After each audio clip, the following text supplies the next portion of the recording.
Gregory Manning stood by the huge glass window of his Manhattan penthouse and watched the city lights below. His reflection stared back at him, a tired man who looked older than his 42 years. Behind him, he could hear the sounds of chaos. His 6 daughters were destroying the living room again. Paint was everywhere. Food was scattered on the expensive carpet. Toys were broken and thrown around like weapons. This was his life now, and he had no idea how to fix it. The front door slammed hard enough to shake the walls. That was nanny number 101 running away. Gregory did not even turn around to watch her leave.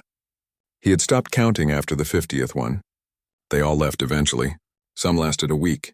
Some lasted only a day. One poor woman had lasted exactly 4 hours before she grabbed her purse and ran out screaming. He was one of the richest men in the world. He had built 3 technology companies from nothing. He owned properties on Earth and Mars. He had investments in the asteroid mining colonies. Politicians called him for advice. Business magazines put his face on their covers. But none of that money or power could help him with the one thing that really mattered. His daughters were falling apart and he could not save them. The problem started 2 years ago when his wife Claire died. She had been traveling back from a business meeting on the lunar colonies. The shuttle had a malfunction. There were no survivors. In one terrible moment, Gregory became a single father to 6 girls who needed their mother more than anything in the world. Sophia was 12 years old now and had not spoken a single word since the funeral. She just stared out windows all day long, as if she was waiting for her mother to come walking down the street. Nina was 10 and angry at everything. She broke things on purpose. She yelled at the nannies. She got into fights at school. The twins, Lily and Rose, were 8 years old and only talked to each other in whispers. They had created their own private language that nobody else could understand. 5-year-old Maya would only eat purple food. At first, Gregory thought it was cute. Now he was worried because she was getting sick from her limited diet, and little Emma, just 3 years old, screamed whenever anyone tried to touch her. The only people she allowed near her were her sisters.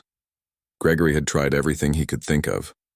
He hired the most expensive child psychologists in the country. He bought them every toy they wanted.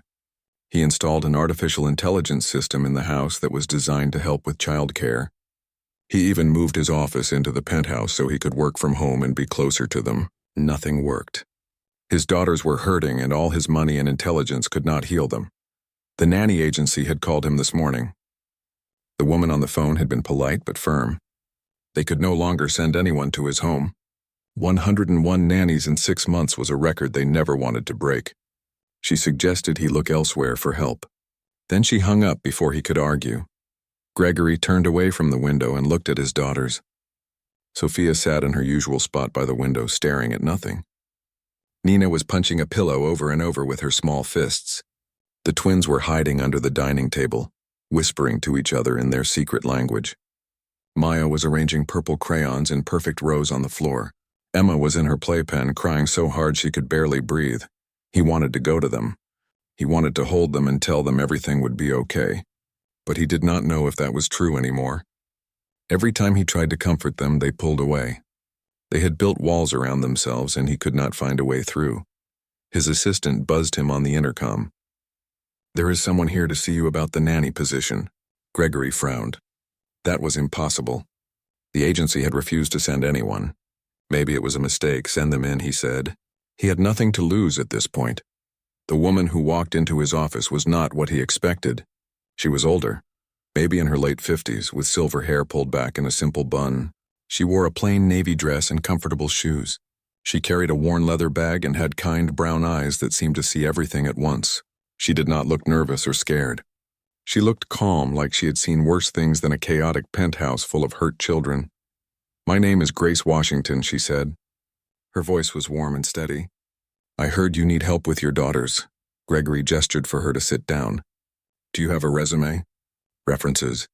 The nanny agencies would not send her if she was not qualified, but he had to ask.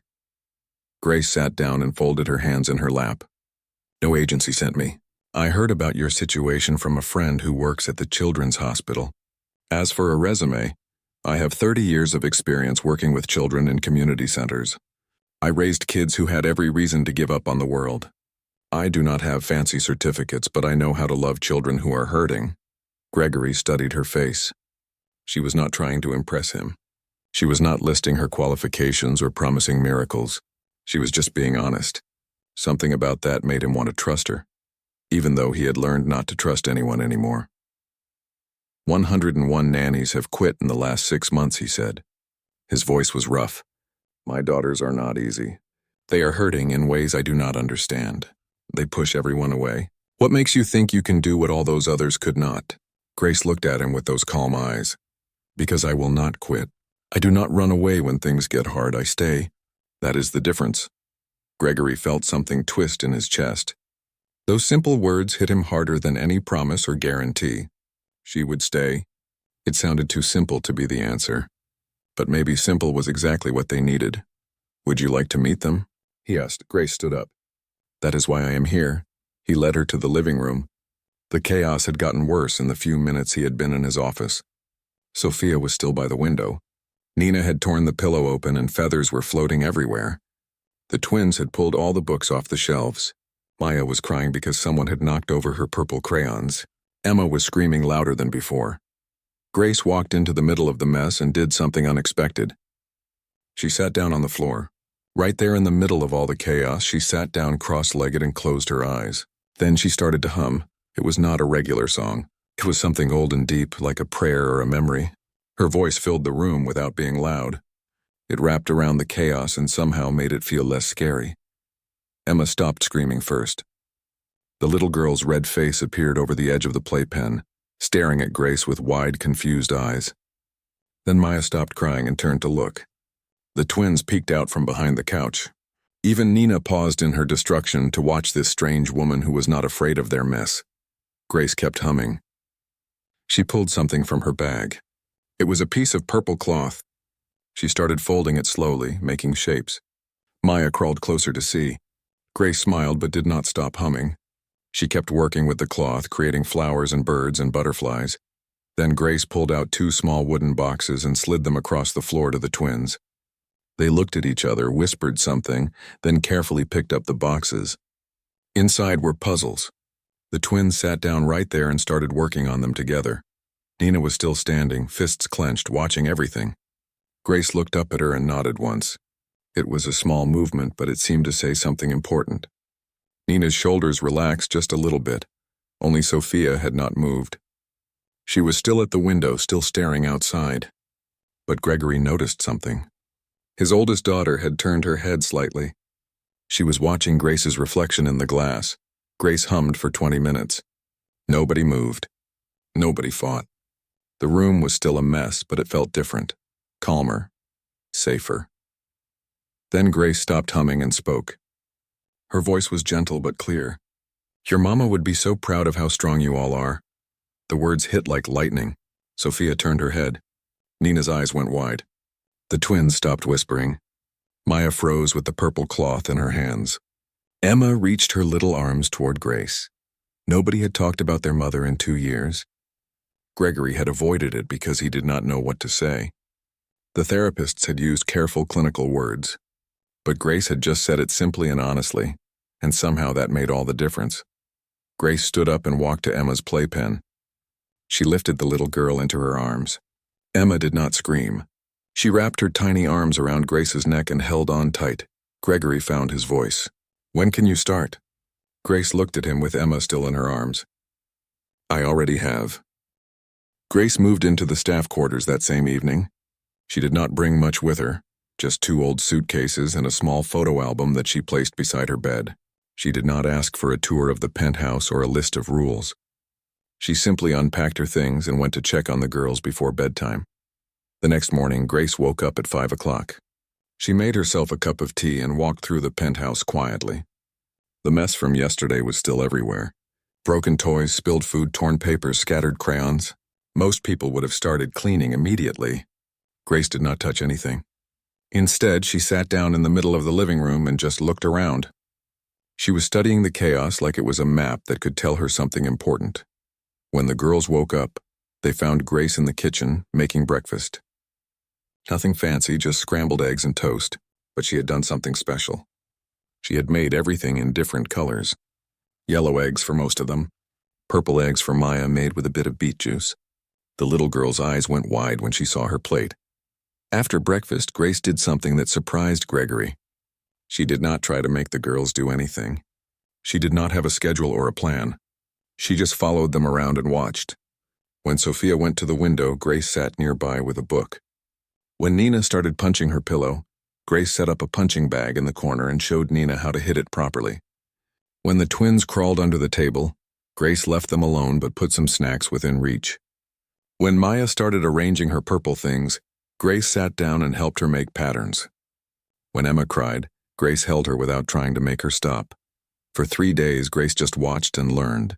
She learned that Sophia liked to read but only old books that had belonged to her mother. She learned that Nina's anger was worse in the afternoon. She learned that the twins felt safe in small spaces. She learned that Maya was not just being difficult about food. She was trying to keep control of something in a world that felt out of control. She learned that Emma was not just throwing tantrums. She was overwhelmed by too much noise and too many people. On the 4th day, Grace started making small changes. She created zones in the apartment. A quiet corner for Sophia with pillows and her mother's books. A workout area for Nina with the punching bag and some weights. A fort made of blankets for the twins where they could whisper in private. A purple room for Maya where everything was the right color. A soft space for Emma with gentle lights and quiet toys. But the biggest change was the routine. Grace understood something important. These girls did not need someone to fix them. They needed someone who would be there every single day doing the same things in the same way. They needed to know what was coming next. They needed to feel safe. So Grace built a rhythm into their days. Breakfast at 8 o'clock with everyone helping. Even Emma had a job putting napkins on the table. Morning activities from 9 to 11. Quiet time after lunch. Afternoon play from 3 to 5. Dinner at 6. Stories at 7. Bed at 8, with Grace going to each room to say goodnight and hum her special song. The first week was hard. Really hard. On Tuesday, Nina threw a lamp across the room because Grace asked her to pick up her toys. The lamp shattered against the wall. Grace did not yell. She did not threaten. She just cleaned up the glass carefully and then sat down with Nina. That was dangerous, Grace said quietly. Lamps cost money and broken glass can hurt people. But I understand you are angry. Let's find better ways to show your anger. On Wednesday, the twins refused to come out of their fort for the entire day. They would not eat. They would not talk to anyone except each other. Grace did not force them. She just left food outside the fort and checked on them every hour. I am here when you are ready, she said through the blankets. Take all the time you need. On Thursday, Maya would only eat purple food again and refused everything else Grace made. By evening, the little girl was pale and shaky. Grace sat down with her and spread out different foods. Some were purple like grapes and eggplant and purple carrots. Some were not purple but were foods Maya used to like. Maya, Grace said gently, I know purple makes you feel safe, but your body needs different foods to be strong. Can we try something together? Grace made a smoothie with purple berries and other healthy things mixed in. Maya watched suspiciously but finally took a tiny sip. It was good. It was purple enough to feel safe but healthy enough to help her body. On Friday, Emma had a meltdown that lasted 3 hours. She screamed and cried and kicked. Grace held her the entire time, rocking slowly and humming. She did not try to make Emma stop. She did not get frustrated or angry. She just held on, steady and calm, until Emma finally wore herself out and fell asleep in Grace's arms. Gregory watched all of this from a distance. He had important work to do, meetings to attend, deals to close. But he found himself working from home more and more, just so he could see what Grace was doing. She was not doing anything magical. She was not using any special techniques. She was just being there day after day, patient and steady and kind. By the second week, small changes started to appear. Nina asked Grace if she could punch the bag before she asked permission to throw things.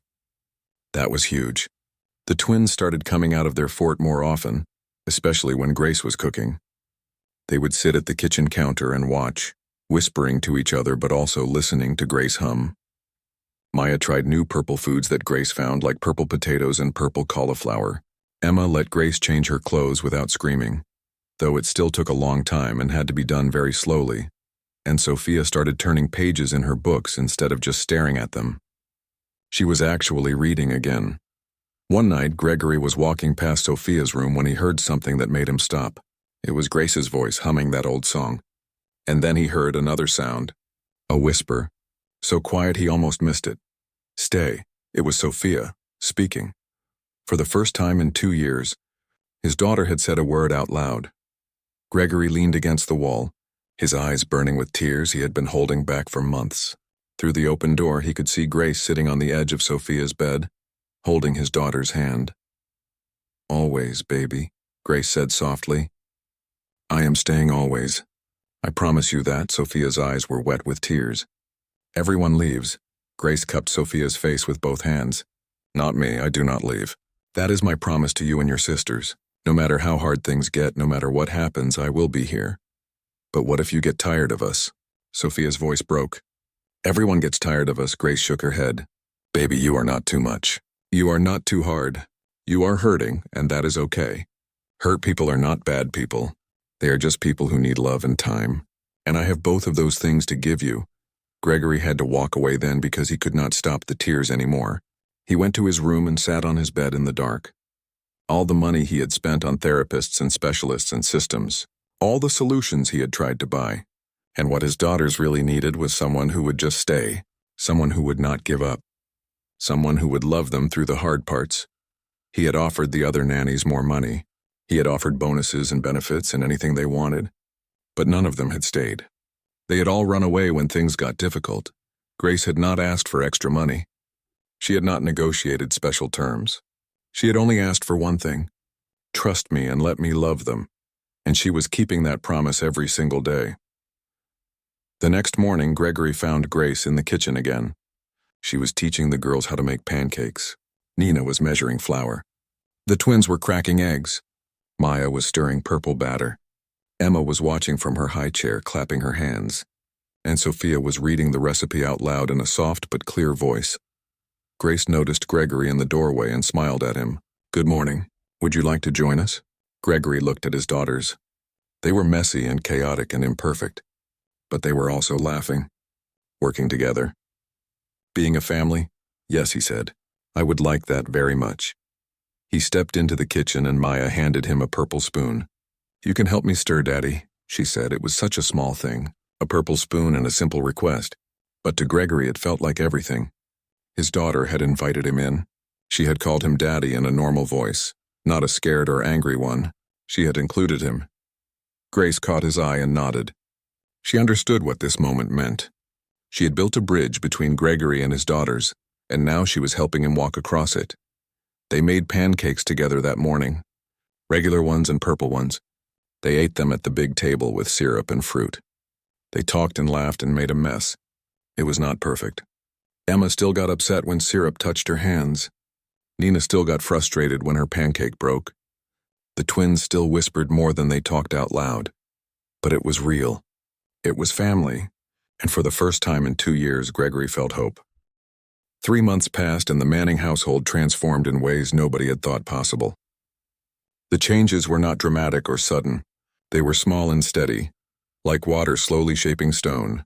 Grace worked with each girl individually, learning their needs and meeting them where they were. Sophia started speaking more. Not a lot at first, just a few words here and there, but each word was precious. She told Grace about her dreams. She talked about her mother without crying. She started participating in family dinners, adding her voice to conversations instead of sitting silent. Gregory would catch himself staring at his eldest daughter, amazed at how she was coming back to life. Nina's anger became something different under Grace's patient guidance. The punching bag got used every day, but now Nina was learning to understand her feelings before she exploded. Grace taught her to recognize when the anger was building. They created signals. When Nina felt like she might break something, she would hold up a red card that Grace had given her. That meant she needed space. Grace would nod and Nina would go to the gym to hit the bag until she felt better. Then she would come back and they would talk about what had made her angry. The twins, Lily and Rose, were still very close and still spoke in their special whisper language. But they started including others in their world. Grace never tried to break their bond or make them talk normally. Instead, she learned to understand their whispers. She would sit with them and listen as they told stories about magical kingdoms and brave sisters who protected each other. Slowly, the twins realized they could share their stories with other people too. They started drawing pictures to go with their words. They created a whole book of adventures, and Grace helped them print it out and bind it. The twins were so proud they showed it to everyone who visited the penthouse. Maya's purple world expanded with Grace's help. Grace found purple foods from all over the world. Purple rice from Asia, purple corn from South America, purple sweet potatoes from Africa. She made meals that were both purple and nutritious. She also helped Maya understand why her body needed different things. They looked at pictures of how food gave the body energy and strength. Maya started to see that eating was not about control. It was about taking care of herself. She still loved purple things, but now she also ate other colors when she needed to. Emma grew more comfortable with touch. Grace discovered that Emma was not afraid of all touching. She was afraid of sudden touching. Quick movements scared her. Loud voices overwhelmed her. So Grace taught everyone in the house how to approach Emma slowly. They learned to ask before hugging. They learned to give warnings before picking her up. They learned to keep their voices gentle around her. Emma started to relax. She began reaching for people instead of pushing them away. She climbed into Gregory's lap during story time. She held her sister's hands. She even let the twins brush her hair. One Tuesday afternoon, Gregory came home early from a meeting. He walked into the apartment expecting the usual controlled chaos. Instead, he found something that made him stop in his tracks. All 6 of his daughters were in the living room with Grace. They were not just in the same room. They were working on something together. Grace had spread out a huge piece of canvas on the floor. Each girl had paints in front of her. Sophia was painting a night sky with stars. Nina was painting strong trees. The twins were painting 2 figures holding hands. Maya was painting flowers in every shade of purple. Emma was painting with her fingers, making swirls of color. "What is this?" Gregory asked softly. Grace looked up and smiled. "This is their story. Each girl is painting a part of it. When they are done, we are going to hang it in the hallway so everyone can see it." "What is the story about?" Gregory asked. Sophia answered without looking up from her painting. "It is about 6 sisters who got lost in the dark, and about the person who helped them find light again." Gregory felt his throat get tight. He sat down on the couch and watched his daughters paint. They were focused and calm. They were creating something beautiful together. They were healing. That evening, after the painting was done and the girls were in bed, Gregory found Grace in the kitchen. She was having tea like she did every night before she went to her room. Gregory poured himself a cup and sat down across from her. "How did you know what to do?" he asked. "All those experts I hired had degrees in training and experience. But you did what they could not. How?" Grace wrapped her hands around her warm cup. "I did not know what to do at first. I just knew what not to do. I knew not to try to fix them. I knew not to rush them. I knew not to leave them, but there must be more to it than that," Gregory said. Grace was quiet for a moment. Then she said, 20 years ago I lost my son. He was 16 years old. There was violence in our neighborhood and he was in the wrong place at the wrong time. After he died, I thought I would die too. The pain was so big I could not see past it. Gregory had not known this about Grace. "I am so sorry," he said quietly. Grace nodded. "Thank you. What I learned from that pain was important. People tried to help me. They gave me advice. They told me things would get better. They wanted me to move on. But what I really needed was someone to sit with me in the darkness. Someone who was not afraid of my grief. Someone who would let me hurt without trying to make it stop." She took a sip of her tea. "That is what I gave your daughters. I sat with them in their darkness. I was not afraid of their pain. I did not try to make it go away quickly. I just loved them exactly as they were in that moment with all their hurt and anger and fear." Gregory wiped his eyes. He had been trying so hard to fix his daughters. He had thrown money at the problem. He had hired experts. He had bought solutions. But what they needed was not a fix. They needed someone to love them through the unfixable parts. "I failed them," Gregory said. His voice was rough. "I am their father and I failed them." Grace reached across the table and put her hand on his. "You did not fail them. You were drowning too. You lost your wife. You were trying to raise 6 daughters alone while running a company. You were doing the best you could with what you knew. But it was not enough. It was not enough alone. But you are not alone anymore." Grace squeezed his hand. Now you are learning. I see you with them. I see you asking Emma before you pick her up. I see you letting Nina have space when she needs it. I see you reading with Sophia. You are learning how to be present with them. That is not failure. That is courage. Gregory looked at this woman who had walked into his broken home and somehow made it whole again. Not by magic, not by special techniques, but by showing up every day and loving his daughters without conditions or expectations. Thank you, he said. It felt inadequate for what she had given them, but it was all he had. Grace smiled. Thank you for trusting me with them. Thank you for letting me into your family. A few weeks later, the school called. Gregory's stomach dropped when he saw the number on his phone. Calls from the school were never good. He answered, bracing himself for bad news. Instead, the principal sounded happy. Mr. Manning, I wanted to tell you about something that happened today. Sophia raised her hand in class. She answered 3 questions. Her teacher was so moved she cried. We just wanted you to know. Gregory had to sit down. 3 questions. His daughter, who had not spoken for 2 years, had raised her hand and answered 3 questions in class. He left work immediately and went home. He found Grace and the girls in the kitchen. They were making dinner together, a routine that had become sacred in their house. Everyone had a job. Everyone contributed. They worked as a team. Gregory watched from the doorway. Sophia was reading a recipe. Nina was cutting vegetables with careful focus. The twins were setting the table and whispering about how to fold the napkins. Maya was arranging purple flowers in a vase. Emma was banging wooden spoons on pots, creating rhythm instead of noise. This was his family. Messy and imperfect and absolutely beautiful. They were healing. Not in a straight line, not perfectly, but they were healing together. Grace noticed him and waved him in. Come help us. We are making your favorite tonight. Gregory walked into the warm kitchen. Sophia looked up and smiled at him. A real smile. Hi, Daddy, she said in her clear voice. Do you want to help me with the sauce? Yes, Gregory said.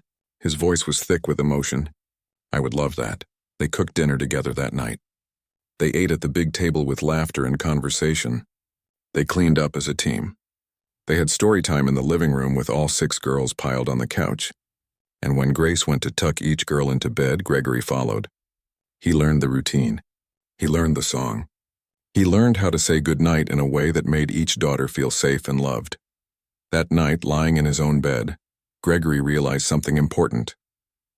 He had been so focused on his daughter's healing that he had not noticed his own. He was sleeping better. He was laughing more. He was present in his life instead of just going through the motions. Grace had not just healed his daughters. She had healed his whole family, including him. 6 months after Grace arrived, something happened that nobody expected. Gregory's business partner, Kenneth, came to visit. Kenneth was a cold and practical man who measured everything in profits and efficiency. He had never understood why Gregory was so distracted by his home life. Business was business and family was something you dealt with after work. Kenneth arrived during dinner time. Gregory invited him to stay and eat with them. Kenneth looked uncomfortable but agreed. He sat at the large table and watched as Grace and the girls brought out food. Everyone had helped cook. Everyone had a role. The conversation was lively and warm. Kenneth studied Grace carefully. After dinner, when the girls went to do their homework, Kenneth pulled Gregory aside. Where did you find her, he asked. What company trained her?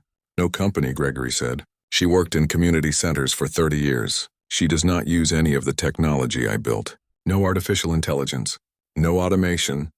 No optimization systems. Kenneth frowned. That makes no sense. You built some of the best childcare systems in the world. Why is she not using them? Gregory watched Grace help Emma with her reading. Because those systems cannot do what she does. Which is what? Be human. Kenneth looked frustrated. That is not a real answer. There has to be a method, a system, something replicable. Gregory sat down and gestured for Kenneth to join him. Listen, I spent years building systems to optimize everything. I created programs that could predict behavior and suggest solutions. I hired experts who had all the data and research. But you know what I learned? Children are not problems to solve. They are humans who need other humans. Grace does not have algorithms. She has intuition built from decades of actually caring for real children. She does not have data-driven protocols. She has empathy. She does not have predictive models. She has hope and patience and love. Those things cannot be programmed. Kenneth shook his head. You sound like you have given up on technology. No, Gregory said firmly. I am saying that technology was never the answer to this question. We build incredible things. We have stations on Mars, we mine asteroids. We travel through space. But somewhere along the way we forgot how to simply be with each other, how to sit with someone who is hurting without trying to fix them immediately, how to love without expecting perfect results. Kenneth left that night looking confused. But Gregory did not care. He had learned something more valuable than any business lesson. He had learned what really mattered. A few weeks later, something happened that tested everything Grace had built. It started on a normal Wednesday afternoon. The girls were doing their homework. Grace was in the kitchen preparing snacks. Everything seemed fine. Then Nina found something in her backpack. It was a photo of their mother. Someone at school had asked Nina if her mother was dead. Nina had gotten angry and defensive, and when she got home, she had pulled out this old photo to prove her mother had existed. But seeing the photo now, 2 years after the funeral, brought everything rushing back. Nina started crying, not the angry tears she usually had. These were deep, broken sobs that came from somewhere inside her that she had locked away. Sophia heard the crying and came running. When she saw the photo, she started crying too. The twins emerged from their fort, and seeing their older sisters crying made them cry. Maya heard the noise and came with her purple blanket, tears streaming down her face. Emma did not understand what was happening, but she felt the sadness and started wailing. Grace came out of the kitchen and found all 6 girls crying together. For a moment, she just stood there. Then she sat down on the floor in the middle of them. She did not try to stop the crying. She did not tell them it would be okay. She just opened her arms. The girls moved toward her like they were drawn by gravity. They piled into her lap and around her, all 6 of them crying together. Grace held them and rocked slowly. She hummed her old song. She let them cry as long as they needed to. That is when Gregory came home. He walked into his living room and saw his entire family on the floor crying together. His first instinct was to fix it, to make it stop. But something made him pause. This was not bad crying. This was healing crying. Grace saw him and gestured for him to join them. Gregory hesitated. He had not cried about Claire's death. He had been too busy being strong for everyone else. He had pushed his grief down deep where it could not hurt anyone. But Grace's eyes were gentle and firm. She was telling him it was okay. It was safe to hurt here, so Gregory walked over and sat down. Sophia immediately moved to him, wrapping her arms around his neck. Then Nina grabbed his hand. Then the twins pressed against his sides. Maya crawled into his lap. Emma reached for him with her little hands, and Gregory, who had not cried in 2 years, finally broke. He cried for his wife. He cried for his daughters. He cried for all the lost time and the pain they had all been carrying. He cried because he had been so alone in his grief, and now he realized he did not have to be. They stayed like that for a long time. Crying together, holding each other, finally being honest about how much it hurt. When the tears finally slowed, Nina spoke first. Her voice was rough. I miss Mom so much. Every single day. And I hate that I am forgetting things about her. I cannot remember what her laugh sounded like anymore. Sophia nodded. I feel like I am betraying her by being happy again. Like if I laugh or have fun, it means I have forgotten her. The twins whispered together. Then Lily spoke for both of them. We talk to her at night. We tell her about our day. We pretend she can hear us. Maya clutched her purple blanket. Purple was her favorite color. That is why I keep it close, so I do not forget. Emma just held on to Gregory tighter. Grace let them all speak. Then she said gently, Your mama's love did not die with her. Love like that does not end. It changes form, but it stays. She paused. You are not betraying her by being happy. She would want you to be happy. She would want you to laugh and play and live full lives, and you are not forgetting her. You carry her with you every day. Sophia, you have her kindness. Nina, you have her strength. Lily and Rose, you have her creativity. Maya, you have her love of beauty. Emma, you have her gentle spirit. She is not gone. She lives in each of you. Gregory found his voice. Your mother loved you more than anything in the universe. She would be so proud of how brave you have all been, how you have taken care of each other, how you are healing together. But we made you sad, Daddy, Maya said quietly. We made everyone leave. We were too much trouble. Gregory pulled Maya close. No, baby, you were never too much. You were hurting. Hurt people sometimes push others away, but that does not make you bad. That makes you human. Those other people left because they did not understand, but Grace understood. And I am starting to understand too. You do not need to be fixed. You just need to be loved. Nina looked at him with red eyes. You are not going to send us away? You are not going to leave? Gregory felt his heart break and heal at the same time. Never. I am your father. I am here forever. I am sorry I was not more present before. I am sorry I tried to fix everything instead of just being with you. But I am learning. Grace is teaching me. Sophia looked at Grace. You are not leaving either, right? Grace smiled through her own tears. I made you a promise, remember? I am staying always. Nothing is going to change that. That night they did something new. They looked through old photos of Claire together. They told stories about her. They laughed at funny memories. They cried at sad ones. But they did it together as a family. Grace helped them create a memory wall. Each girl chose her favorite photo of their mother. They hung them in the hallway where everyone could see them every day. Under each photo, they wrote something they loved about her. Sophia wrote, she always listened. Nina wrote, she was brave. The twins wrote together, she believed in magic. Maya wrote, she saw beauty everywhere. Emma could not write yet, so Grace helped her draw a heart. Gregory added his own photo and wrote, she loved you with her whole heart. The memory wall became sacred in their home. They would stop and look at it sometimes. They would add new photos and new memories. It was a way of keeping Claire present without being trapped in the past. That night, after all the girls were asleep, Gregory and Grace sat together in the quiet living room. He looked at her with gratitude and wonder. You did not just help them heal, he said. You taught them how to grieve in a healthy way. You showed them it is okay to hurt. And you showed me that I do not have to carry everything alone. Grace smiled softly. Grief is not something you get over. It is something you learn to carry. And it is much easier to carry when you have people to help you hold it. Gregory nodded. His family was healing. Not perfectly, not quickly, but truly and deeply, and that was worth more than all the money in the world. Word started spreading about the transformation in the Manning household. Not through newspapers or social media, but through the quiet network of wealthy families who all struggled with similar problems. Parents who had everything except what really mattered started reaching out to Gregory. They wanted to know his secret. They wanted to hire Grace. They offered incredible amounts of money. Grace turned down every offer. I made a promise to these girls, she told Gregory when he mentioned the requests. I told them I would stay. That promise matters more than money. But people kept asking. The calls and messages increased. Parents were desperate. They saw their children struggling and they wanted help. Gregory understood their desperation. He had lived it. So he went to Grace with an idea. What if you wrote down what you have learned? Not a manual or a method, just reflections, stories, things that might help other people understand what really matters. Grace thought about it for several days. Finally, she agreed. But she had conditions. She would write in her free time. She would not let it take away from her time with the girls. And everything would be anonymous. She did not want fame or recognition. She just wanted to help. So Grace started writing. Late at night, after the girls were asleep, she would sit at the kitchen table with a simple notebook and a pen. She wrote about what she had learned.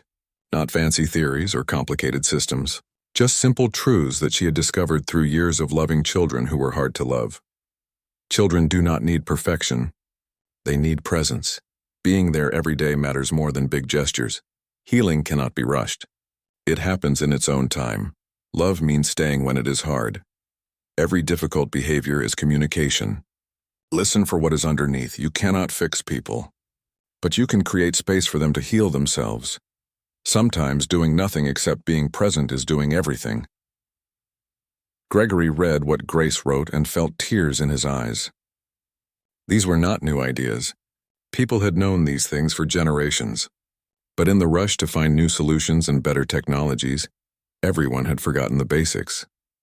He asked Grace if he could publish her reflections. She agreed, but only if they remained anonymous. So Gregory created a simple document and shared it online without any names or credentials attached. He thought maybe a few hundred people would read it. Within a week, millions of people had downloaded it. Parents across Earth and the space colonies were reading Grace's words and crying because finally someone understood. Finally, someone was saying what they needed to hear. It was not about buying better products or following stricter systems. It was about showing up, being present, loving without conditions. Support groups formed around Grace's principles. Parents started meeting to talk about how to be more present with their children. Teachers used the reflections in their classrooms. Therapists incorporated the ideas into their practice. A movement began to grow. People called it humanity first. Not because they were against technology, but because they recognized that some things required human presence. Some things could not be automated or optimized. Some things needed the messy, imperfect, beautiful reality of one human being caring for another. Grace watched the movement grow with quiet satisfaction. She did not want credit. She did not want to be famous. She just wanted people to understand what she had always known. That humans need humans. That love is the most powerful force in the universe. That presence matters more than presence. One evening, Sophia came to Grace with a question. The 12-year-old had been thinking about something. Why did all those other nannies leave? Were we really that bad? Grace put down the dish she was washing and gave Sophia her full attention. You were never bad. You were hurt. And hurt people sometimes act in ways that are hard to handle. But you did not leave, Sophia said. No, I did not. Why? What made you different? Grace smiled and touched Sophia's cheek gently. I understood something they did not. Being hard to love does not make you unlovable. It just means you need someone brave enough to stay. I decided to be that person for you and your sisters. Sophia hugged Grace tight. Thank you for being brave. Thank you for letting me love you, Grace whispered back. As the Humanity First movement grew, organizations started asking Gregory for help. They wanted to create training programs based on Grace's principles. They wanted to teach caregivers and parents and teachers how to be truly present. They wanted to build something that could help millions of families. Gregory brought the idea to Grace. A foundation approached us. They want to create centers where people can learn these principles, not through lectures or textbooks, but through mentorship and experience. They want you to lead it. Grace's immediate answer was no. I am not leaving these girls. But the offer stayed on the table. The foundation was patient. They said they would work around Grace's schedule. They would build the first center near the penthouse. They would make sure she could still be present for the Manning girls while also helping others. Still, Grace refused. A promise was a promise. Then something unexpected happened. Sophia came to Grace one evening and sat beside her. Grace looked at the girl with concern. What is wrong, baby? Nothing is wrong, Sophia said. But I want to talk to you about something. That foundation that wants your help. I think you should do it. Grace shook her head. I made a promise to you girls and you kept it, Sophia said firmly. You gave us what we needed. You showed us we were worth staying for. But now maybe other kids need you too, but what about you? All of you? Sophia smiled. We will always need you, but we are stronger now. We can share you with other people. You taught us something important. What is that? That love grows when you share it. It does not get smaller. It gets bigger. Grace felt tears in her eyes. When did you get so wise? I had a good teacher, Sophia said. The other girls agreed. They had a family meeting about it. Nina said Grace had taught her that being strong meant helping others. The twins said Grace had shown them that love could be multiplied. Maya said she wanted other kids to feel as safe as Grace made her feel. Emma just hugged Grace and said please, so Grace said yes. But she had conditions. She would only work part-time. She would maintain her presence in the girls' lives.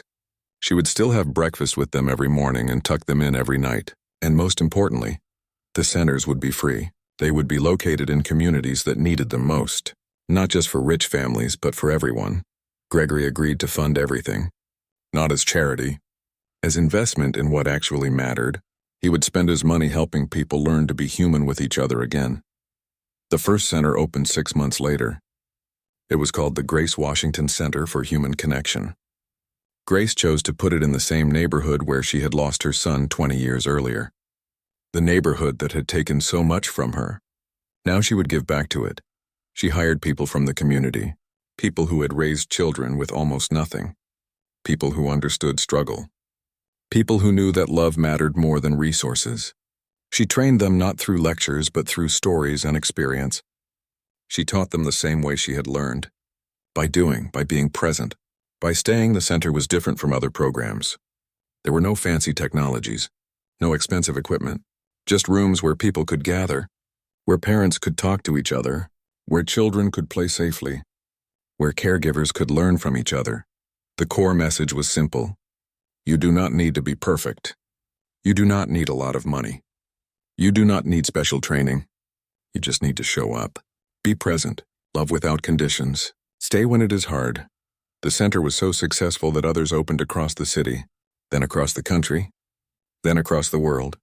On Mars colonies, in space stations, everywhere humans were trying to build lives, Grace's principles helped them remember what mattered most. People started calling it the Grace Revolution. Though Grace herself hated that name, it was not a revolution, she said. It was a return to what humans had always known but had forgotten, that presence matters, that love heals, that staying is sometimes the bravest thing you can do. Through it all, Grace kept her promise to the Manning girls. Every morning she had breakfast with them. Every evening she tucked them in. She attended their school events. She helped with homework. She listened to their problems. She celebrated their victories, because the centers were important. The movement was important. But these 6 girls were her first priority. Always, and they thrived because they knew it. They felt it in every moment. They were loved. They were valued. They mattered. That was the real revolution. Not a system or a method, but a simple truth lived out every day, that humans need humans, and that love, real love, never gives up. 2 years after Grace arrived, the Manning household was completely different. Not in its appearance, though it was certainly cleaner and more organized, but in its energy, in its heart. The penthouse that had once felt like a battleground now felt like a home. Sophia was 14 now and speaking regularly. She had joined the debate team at school and discovered she had a gift for words. She still had quiet days when the grief caught up with her, but now she knew how to handle those days. She would curl up in her reading corner with one of her mother's books, and Grace would sit nearby, not talking, just being present. That was enough. Nina had transformed her anger into power. She took martial arts classes and competed in tournaments. She was fierce and focused and strong, but more importantly, she had learned to use her intensity to protect others instead of pushing them away. She volunteered at a youth center, teaching younger kids how to channel their emotions into something positive. She had become exactly what she needed when she was younger. The twins, Lily and Rose, still had their special connection. They still whispered to each other in their own language, but they had opened their world to include others. They were writing a book together, a fantasy story about 2 sisters who could communicate without words. Grace helped them edit it. Gregory helped them format it. They were planning to publish it online so other kids could read it. Maya's love of purple had evolved into a genuine passion for art and design. At 7 years old, she was creating digital artwork that amazed everyone who saw it. She still preferred purple, but now she used it intentionally, mixing it with other colors to create beautiful things. She had learned that purple was even more beautiful when it was part of a bigger picture. Emma was 5 now and full of energy and joy. She still had her sensory sensitivities, but Grace and the family had learned how to work with them instead of against them. They asked before touching. They kept voices gentle. They gave warnings before sudden movements. Emma felt safe enough to be herself, and herself was wonderful. Gregory had changed too. He had stepped back from some of his business responsibilities. He trusted his team to handle things while he focused on what really mattered, his daughters. His family. He ate dinner with them every single night. He knew their friends' names and their teachers' names and their favorite subjects. He was present in their lives in a way he had never been before. One Saturday morning, the whole family was in the kitchen making breakfast together. It had become their weekend tradition. Everyone had a job. Everyone contributed. They worked as a team, laughing and talking and occasionally making a mess. Grace stood back and watched them. This was what healing looked like. Not perfect, not without struggles, but real and genuine and full of love. Later that day, a reporter contacted Gregory. She wanted to do a story about the Humanity First movement and the Grace Washington Centers. She had heard rumors about where it all started. She wanted to interview Grace and the family. Gregory brought the request to Grace. She immediately shook her head. No interviews. No stories. This is not about me. But people want to know how it all began, Gregory said. It began the way it always begins, with one person deciding to stay when it would be easier to leave. Grace folded a dish towel carefully. That is not a story. That is just life. That is just love. But Sophia had been listening. She came into the kitchen with her sisters following behind her. Grace, I think you should do the interview. Grace looked surprised. Why? Because there are other kids out there who feel like we felt. Sophia's voice was steady and clear. Kids who think they are too broken to be loved. Kids who think everyone will leave them. They need to know that there are people like you. People who stay, Nina nodded. And there are people trying to help kids who do not know how. They need to hear your story. They need to know it is possible, the twins whispered together. Then Rose spoke. You taught us that sharing love makes it bigger. This is sharing love. Maya hugged Grace's leg. Please, Grace, so other kids can feel safe like we do. Emma just looked up at Grace with her big eyes and nodded. Grace looked at these 6 girls who had become her whole world. They were asking her to do something scary, to put herself out there, to let people know her story. But they were asking for the right reasons. Not for fame, not for recognition, but to help others. Okay, Grace said quietly. I will do it. But only if you girls are comfortable with it. This is your story too. We want to help, Sophia said. All of us. So the interview happened. The reporter came to the penthouse. She sat with Grace and the girls in the living room. The same living room that had once been a war zone. Now it was peaceful and comfortable and full of life.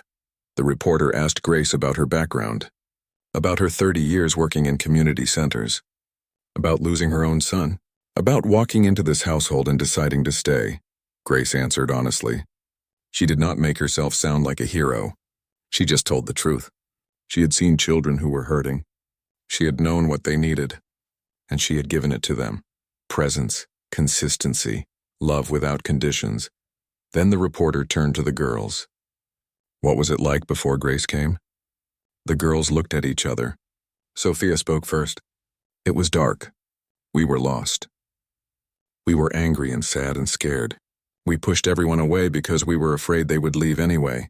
It seemed safer to make them leave on our terms. Nina added, we were not bad kids. We were hurt kids, but nobody seemed to understand the difference. And what changed when Grace arrived? The reporter asked. The twins answered together. She did not try to fix us. She just loved us, Maya said. She stayed when it was hard. That was the most important thing. She stayed. Emma just smiled and climbed into Grace's lap. The reporter turned to Gregory. You are one of the wealthiest men in the world. You could have hired anyone. Why did Grace succeed where so many others failed? Gregory chose his words carefully. Because I was trying to buy a solution. I thought money could fix anything. But my daughters did not need a solution. They needed a person, someone who would show up every day, someone who would not quit when things got difficult, someone who would love them through the mess. He looked at Grace with gratitude. Grace taught me that some things cannot be bought. They can only be given freely, love, time, presence. Those things have no price tag, but they are worth more than all the money in the world. The interview was published a week later. It went viral immediately, not because it was dramatic or sensational, but because it was honest and real. People saw themselves in the story. Parents who were struggling, kids who were hurting, families who were falling apart. But more importantly, people saw hope. If these 6 girls could heal, maybe their children could too. If Grace could stay when others left, maybe they could learn to stay too. If the Manning family could come back from darkness, maybe any family could. The Grace Washington Centers received thousands of applications from people who wanted to work there. From people who wanted to learn. From people who wanted to help. The movement that had started with 1 woman and 6 girls was now touching millions of lives. But Grace stayed focused on what mattered. The centers were important. The movement was important. But these 6 girls were still her priority. She still had breakfast with them every morning. She still tucked them in every night. She still sat with them when they were sad and celebrated with them when they were happy. Because the greatest impact was not in the thousands of people she helped through the centers. It was in the 6 lives she transformed by simply staying, by choosing to love when it was hard, by being present when it would have been easier to leave. One evening, after the interview had been published and the response had poured in, Grace sat with the girls in the living room. They were doing a puzzle together, working as a team, laughing and talking. Sophia looked up at Grace. "Are you happy you stayed?"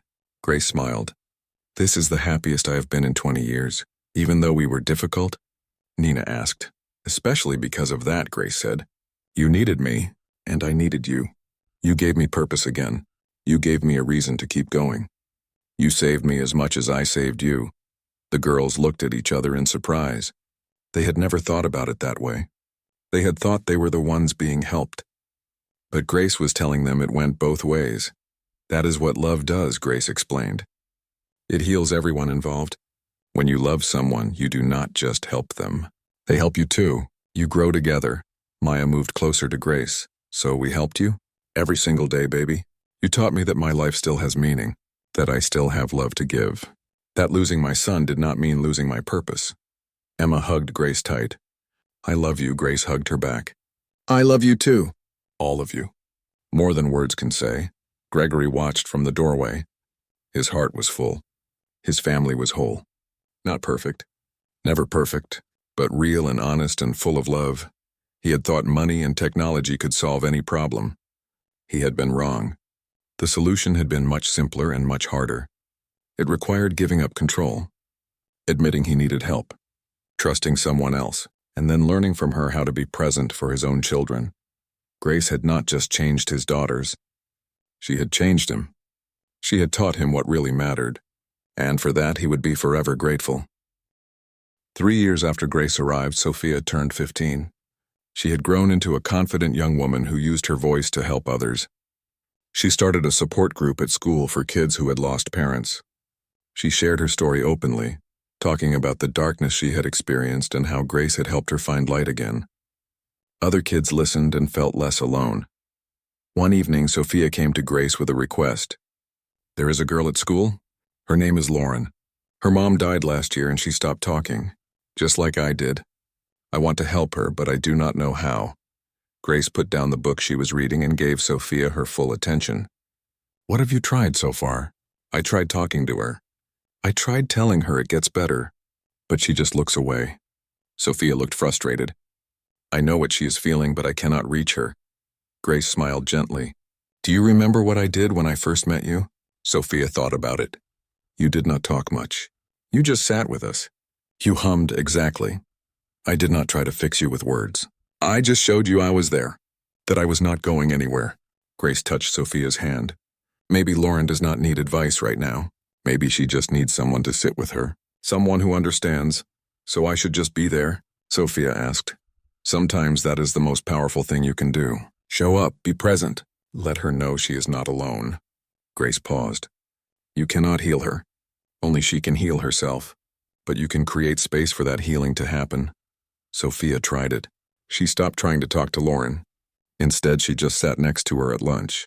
Day after day. Not pushing. Not demanding. Just being there. After 2 weeks, Lauren looked at Sophia and said one word. "Thanks, it was a start." Sophia came home that day with tears in her eyes. "Grace, she spoke to me." Just one word, but she spoke. Grace hugged her. "You did good, baby. You gave her what she needed. Patience and presence. I learned from the best," Sophia said. This became a pattern. Each of the Manning girls took what Grace had taught them and shared it with the world in their own way. Nina started teaching self-defense classes to kids who had experienced trauma. She showed them how to feel strong again. The twins visited children's hospitals and read their stories to sick kids. Maya created art therapy programs for children who could not express their feelings with words. Emma, even at her young age, had a gift for making other kids feel safe. Grace watched them with pride. This was the real impact of her work. Not just healing 6 girls, but raising 6 girls who would go out and heal others. Love multiplying. Hope spreading. Light pushing back darkness. The Grace Washington Centers continued to expand. They now existed in over 100 cities across Earth and the space colonies. But Grace insisted they all follow the same principles. No fancy technology. No expensive programs. Just people helping people. presence over perfection, love over methods. One day, a delegation from the Mars colony contacted Grace. They were struggling with mental health issues among the children. Kids born on Mars who had never seen Earth. Kids who felt isolated and different. They wanted Grace to come and help establish centers there. Grace was torn. She wanted to help. But leaving Earth meant leaving the Manning girls for an extended time. She brought it up at dinner that night. "I have been asked to go to Mars," she said quietly, "to help set up centers there. But it would mean being away for at least a month." The girls looked at each other. Then Sophia spoke. "You should go, but I promised I would always be here," Grace said. "You are always here," Nina said, touching her chest. "Right here. That does not change just because you travel." The twins nodded. "We are strong enough now." "You made us strong, and those kids on Mars need you," Maya added.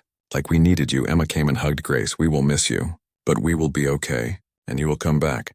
Gregory supported the decision too. "Go help them. We will be fine. You taught us how to take care of each other." So Grace went to Mars. It was her first time off Earth. The journey took 3 weeks.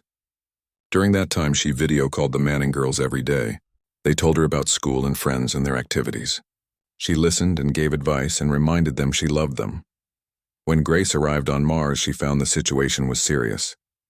Children were experiencing high levels of anxiety and depression. Parents were overwhelmed. The colony's mental health system was failing. They needed help desperately. Grace did what she always did. She started by listening. She met with families. She talked to children. She observed the community. She did not come in with answers. She came in with questions and open ears. What she discovered was that these children were not fundamentally different from Earth children. They had the same needs: love, connection, presence, but the colony culture had focused so much on survival and efficiency that they had forgotten to prioritize human connection. Grace worked with local leaders to establish 3 centers on Mars. She trained caregivers using the same principles she had used on Earth. She taught them that technology was useful, but could not replace human warmth. That schedules were important, but flexibility was crucial. That fixing problems was good, but sitting with people in their pain was sometimes better. During her month on Mars, Grace thought often about the Manning girls. She missed them terribly, but she also felt proud. They were managing without her. They were using what she had taught them. They were taking care of each other and their father. They were proving that her work had been successful. When Grace returned to Earth, all 6 girls were waiting at the spaceport. They had made a sign that said, "Welcome home, Grace." When they saw her coming through the arrival gate, they ran to her and surrounded her with hugs. "We missed you so much," Sophia said. "The apartment was not the same without you," Nina added. "We made you something," the twins said together, holding out a scrapbook. It was filled with pictures and drawings and stories from the month she was gone. "I made you purple flowers," Maya said, handing over a beautiful painting. Emma just held Grace's hand and would not let go. Grace looked at these 6 girls who had become her family. Her eyes filled with tears. "I missed you all so much. Every single day. But you helped those kids on Mars," Sophia said. "That was important." "You were important too," Grace said. "You are always important to me. Nothing changes that."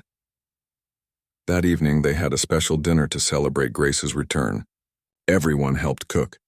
They made all of their favorite foods.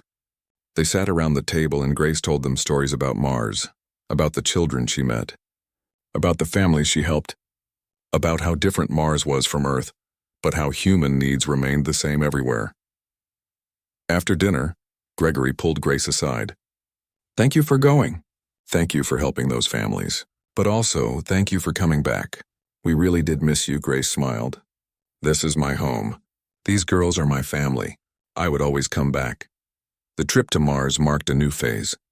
Grace realized that her impact could extend beyond Earth. But she also realized that the Manning girls would always be her foundation.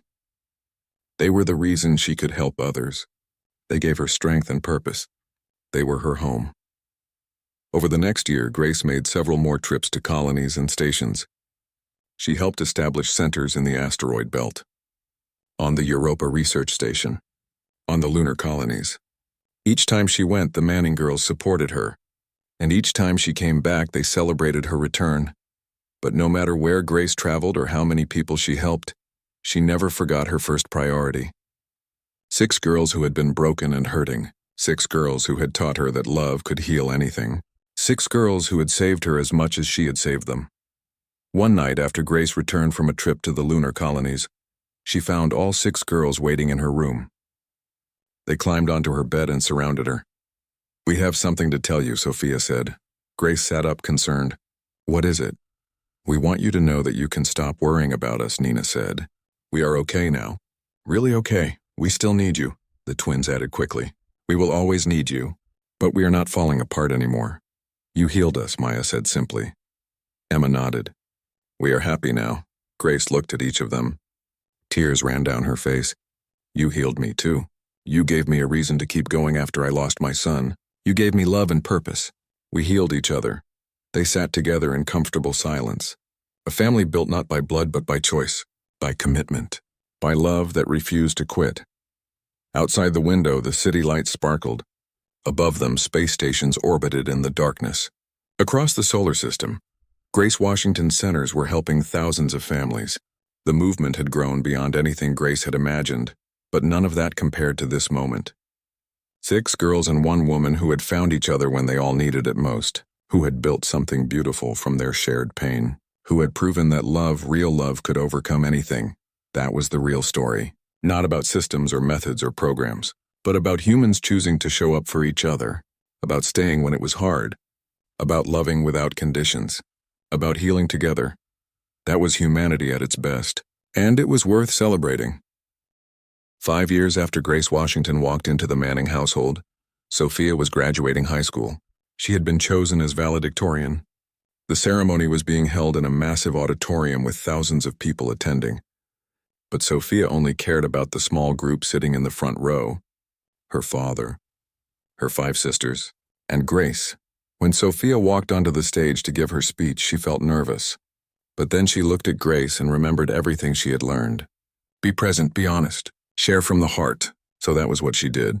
5 years ago, I could not speak. Her voice was clear and strong. I was drowning in grief so deep that I forgot how to breathe. My family was falling apart. We had lost our mother, and we were losing ourselves. We pushed away everyone who tried to help. 101 nannies left our home because we were too difficult, too broken, too much. Then a woman named Grace Washington walked through our door. She did not have fancy degrees. She did not have expensive training. She did not have special techniques. But she had something that we desperately needed and could not buy at any price. She had herself, her full, present, imperfect human self, and she gave that to us without holding back. The auditorium was completely silent. Everyone was listening, Sophia continued. We live in an incredible time. We have built cities on Mars. We mine asteroids. We have technology that can do almost anything. We have artificial intelligence that can solve complex problems in seconds. We have extended human life and reached across the solar system. But in all that progress, we almost forgot something essential. We almost forgot that humans need humans. That some things cannot be automated or optimized or perfected. That healing takes time. That love requires presence. That connection requires vulnerability. That the most important things in life cannot be bought or programmed. They can only be given freely from one person to another. Grace Washington reminded us of this. Not just my family, all of us. She showed us that humanity's greatest strength is not our technology. It is our capacity to show up for each other. To sit with someone in their pain without trying to fix it immediately. To love without expecting perfect results. To stay when it would be easier to leave. Sophia looked directly at Grace. You taught me how to speak again. But more than that, you taught me what is worth speaking about. You taught me that being vulnerable is not weakness. That asking for help is not failure. That needing people is not shameful. You taught me that love is not something we earn. It is something we receive as a gift. And the only proper response is to pass it on to others. So as we graduate today and move forward into our futures, I want us to remember something. Yes, we should celebrate our achievements. Yes, we should use technology to solve problems. Yes, we should push boundaries and explore new frontiers. But let us never forget what makes us human. Our messy, beautiful, irreplaceable humanity. Let us be the generation that brings humanity back to the center. That values presence as much as productivity. That measures success not just in accomplishments but in connections. That understands the most advanced civilization is not the one with the most powerful technology, but the one where every person knows they matter, where every child has someone who will stay, where every human being is loved not despite their flaws but including them. Her voice grew stronger. My sisters and I were broken, but Grace stayed. She loved us through the hardest parts. She showed us we were worth the effort, and now we have the privilege and responsibility to do the same for others, to stay when it is hard, to love without conditions, to show up every single day. That is what humanity means, and that is worth celebrating. The applause was thunderous. People stood up. Many were crying. The speech had touched something deep in everyone present, a reminder of what really mattered. Grace did not stand to take credit. She simply smiled at Sophia and mouthed 3 words, "I am proud." That evening, the entire Manning family gathered at the penthouse for a celebration. All 6 daughters, Gregory, Grace. They had invited close friends and people from the Grace Washington centers. The apartment was full of laughter and conversation and joy. At one point in the evening, Gregory stood up and asked for everyone's attention. He had something to say. 5 years ago, my life was falling apart. I had everything the world says should make you happy: money, success, power. But I was losing what actually mattered. My daughters were hurting and I did not know how to help them. I tried to throw money at the problem. I hired experts. I bought solutions. Nothing worked. Then Grace came into our lives. She did not ask for anything except the chance to love my daughters. And she kept that promise every single day for 5 years. She transformed our family, not by fixing us, but by loving us exactly as we were, by staying when it was hardest, by showing us what really matters. Gregory's voice grew thick with emotion. Grace, you did not just help my daughters. You saved my family. You taught me how to be a better father. You reminded me what it means to be human, and for that I will be grateful for the rest of my life. Everyone raised their glasses. To Grace, they said together. Grace stood up looking embarrassed by all the attention. Please, I did not do anything special. I just loved some children who needed loving. That is what any decent person would do. But Sophia shook her head. That is exactly the point, Grace. It should be what everyone does. But most people do not. Most people leave when things get hard. You stayed. That made all the difference. Nina stood up next. You taught me that strength is not about fighting. It is about endurance, about showing up every day even when you are tired, about loving even when it is difficult. That is real strength. And you showed me how to have it. The twins spoke together. You gave us a safe space to be ourselves. You never tried to change us or separate us. You just loved us exactly as we were. That gift changed our lives. Maya hugged Grace. You taught me that my quirks are not problems. They are part of who I am. And that person is worthy of love. Thank you for seeing me. Emma, now 8 years old, climbed into Grace's lap. You make me feel safe. Every day. That is the best gift anyone ever gave me. Grace looked at these 6 girls with tears streaming down her face. You all saved me too. After I lost my son, I thought my life was over. I thought I had nothing left to give. But you showed me I was wrong. You gave me purpose again. You gave me family. You gave me reasons to wake up every morning. We healed each other. That is what family does. The party continued late into the night. But eventually people went home. The apartment grew quiet. Grace tucked each girl into bed one by one, just like she had done for 5 years. She hummed her old song. She kissed foreheads. She whispered words of love. When she was done, Grace went to the balcony and looked out at the city. Gregory found her there and stood beside her.